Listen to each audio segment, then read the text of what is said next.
ماہ سیام رمضان المبارک اپنی تمام توانائیوں کے ساتھ جلوہ ساماں ہوا، نور بانٹتا ہوا، اجالے بکھیرتا ہوا ہم سے رخصت ہوا۔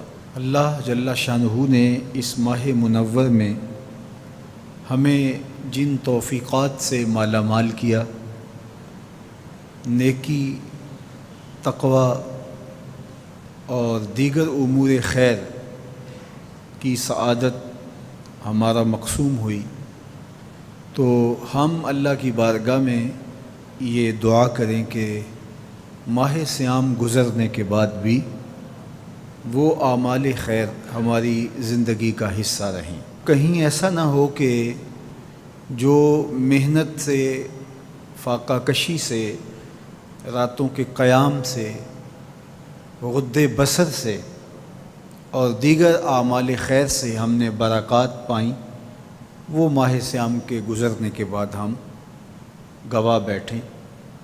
قرآن مجید نے اس عورت کی مثال بیان کی ہے جس کا توازن عقلی ٹھیک نہیں تھا اور سارا دن چرخہ کاٹتی رہتی اور شام کو اپنے ہاتھ سے کاتا ہوا سوت ریزہ ریزہ کر دیتی۔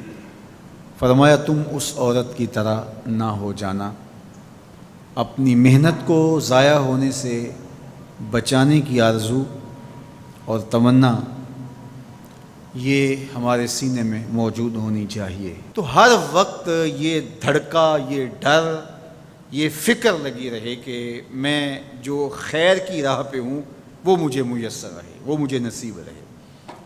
جس کے 2 دن برابر ہو گئے وہ ہلاک ہو گیا۔ ہر آنے والا دن گزرے ہوئے دن سے بہتر ہونا چاہیے۔ اگر برابر ہیں تو ہلاکت ہے، اور اگر کسی کا گزرا ہوا دن بہتر ہے اور بعد والا دن اس سے بدتر ہو گیا، وہ تو پھر کچھ نہ حاصل کر پایا۔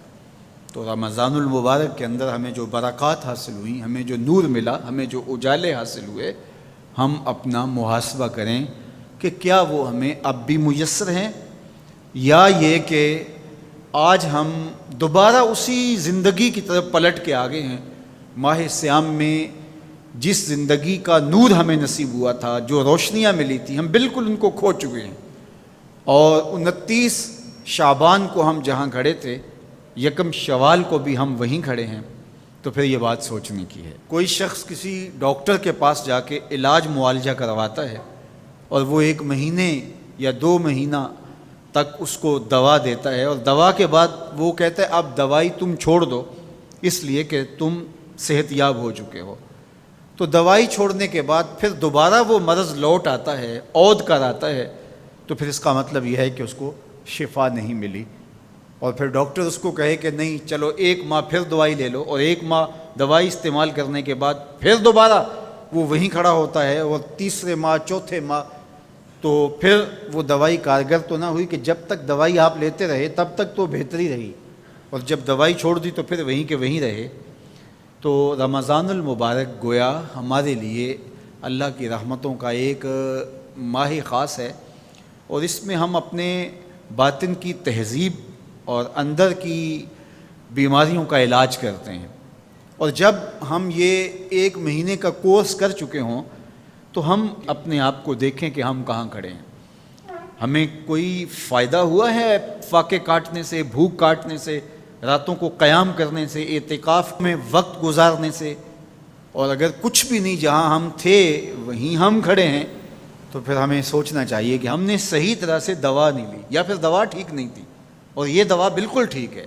ہمارے رب نے کہا لعلکم تتقون، اس کا لازمی نتیجہ یہ ہے کہ تمہیں اتقاء کا اجالا نصیب ہوگا، تمہیں نور ملے گا۔ تو پھر ہم سے کوئی کوتاہی ہوگی، ہم سے کوئی غلطی ہوگی، اس لیے ہم اللہ کی بارگاہ میں عرض گزار ہوں کہ مالک جو تم نے ہمیں نور عطا کیا ہے، جو روشنی دی ہے، وہ اجالے کہیں بجھنے نہ پائیں۔ اور وہ کیا ہے؟ وہ نور ہدایت کا نور تھا۔ تو اہل ایمان یہ دعا کرتے ہیں، ربنا لا تزغ قلوبنا بعد اذ ہدیتنا، اے اللہ ہمارے دلوں کو سیدھا کر دینے کے بعد دوبارہ ٹیڑھا نہ کرنا۔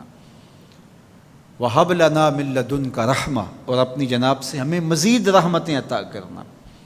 اِنَّكَ أَنْتَ الْوَهَّابُ، تیری شان یہ ہے کہ تو وہاب ہے، کسی محنت کے بغیر تو بندے کو عطا کرتا ہے، بغیر مزد تو عطا کرنے کی عادت رکھتا ہے۔ تو مالک ہم تیرے حضور حاضر ہوئے تو ہمارے اوپر کرم نوازیاں کرنا، اور وہ جو ہدایت تو نے ہمیں عطا کی ہے اس پر ہمیں گامزن رکھنا، اور ہمیں دوبارہ اندھیروں، ظلمتوں اور گمراہیوں میں نہ دھکیل دینا، بلکہ ہمیں اس ہدایت کی راہ پہ گامزن رکھنا۔ اس ویڈیو کو لائک کریں، ہمارے چینل کو سبسکرائب کر بیل آئیکن ضرور پریس کریں ہماری لیٹسٹ ویڈیو سب سے پہلے